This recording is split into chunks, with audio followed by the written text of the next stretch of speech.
Hello everyone and welcome to baby Viraj channel. तर आज ना इथे मी जी भाजी दाखवली ना तुम्हाला ती बटाट्याची भाजी बनवली आणि हा मसाला वापरला आहे। बऱ्याच वेळेस महाराष्ट्रीयन घरामध्ये हा मसाला बनवून ठेवलेला असतो।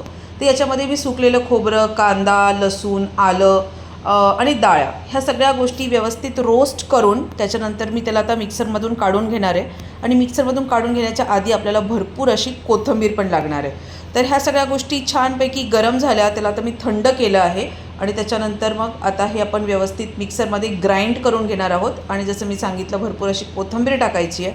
कोथिंबीरीने ना कलर, चव खूप छान लागते। आणि एकदम बारीक अशी थोडं थोडं पाणी टाकून पेस्ट करून घ्यायची, खूप पाणी एकसाथ नका टाकू। आणि अशा प्रकारे इथे ही पेस्ट रेडी होती। तुम्ही याच्याबरोबर भरपूर अशा भाज्या बनवू शकतात। आणि आता आपण बटाट्याची भाजी बनवणार आहोत। तर तेल गरम करत ठेवलं आहे, त्याच्यामध्ये मी जिरे, मोहरी, कढीपत्ता ह्या ज्या बेसिक गोष्टी आहेत ना ह्या मी टाकून घेणार आहेत। आणि त्याच्याने काय होतं की चव खूप छान लागते आणि खायला पण मजा येते। छोटे मुलं पण याच्यामध्ये खाऊ शकतात, त्यांना जसं आवडेल तसं। आणि हा जो मसाला वापरला आहे तो मसाला वेगवेगळ्या भाज्यांमध्ये पण वापरू शकतो। तुम्हाला हुसळ बनवायची असेल, पनीरची भाजी बनवायची असेल किंवा मग कुठलीही ग्रेव्हीची भाजी आपण ज्याच्यासाठी बनवू शकतो ती भाजी आपण याच्यापासून बनवू शकतो। तर आज मला वाटलं की बटाट्याची भाजी बनवूया।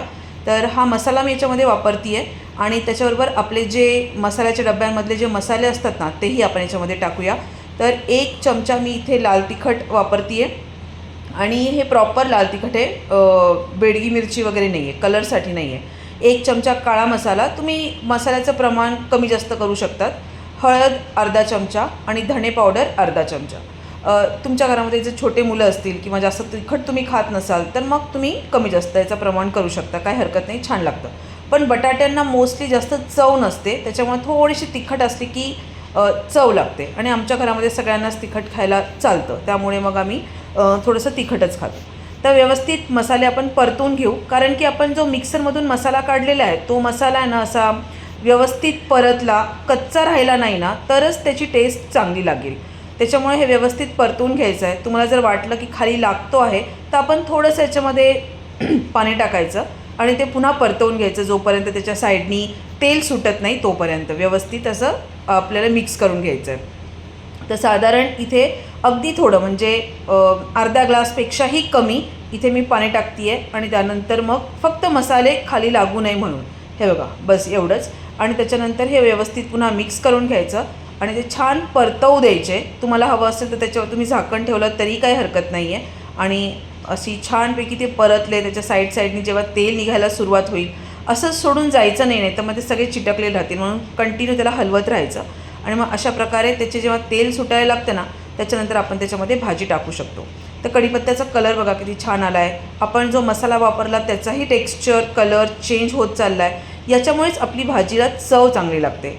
आणि तुम्ही जितकं परतवाल ना मसाला तेवढं ते छान लागतं। आणि अशा प्रकारे इथे तेल नाही सुटलेलं, हे पाणी टाकलं आहे मी जास्त, त्याच्यामुळे तसं वाटतं आहे। आणि आता आपण हे कापलेले बटाटे याच्यामध्ये टाकून घेणार आहोत। बटाट्यांना पण मसाला पूर्णपणे लागला पाहिजे आणि ते पण व्यवस्थित परतले गेले पाहिजे आणि तशा पद्धतीने ते आपल्याला मिक्स करत जायचं आहे आणि पाणी टाकायची खूप जास्त घाई करायची नाही। तर अशा प्रकारे इथे सगळ्या बटाट्यांना तुम्ही बघू शकता कोटिंग झालेलं आहे मसाल्यांचं।